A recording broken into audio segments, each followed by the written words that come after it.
ఏందేమో బాగా ఈసారి ఎత్తారు తిక్కలు ఎత్తే నేను అసలే మంచోని కాదు ఒక కాడ తినాలి ఆన్నే వండాలి మనుషులకు వచ్చినట్టు వస్తాను మీకు మాట ఇంటలేదు తినుడు కూడా బాగానే తింటారు మధ్యలో నన్ను ఉరికిస్తావా గడ్డు పోదా అదే తింటాంది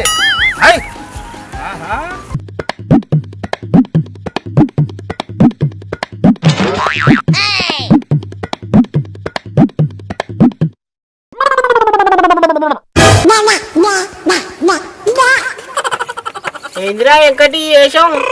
ఈ కథ ఏంది వేషం ఏంది ఏమన్నా నాలిందారా నీ మీద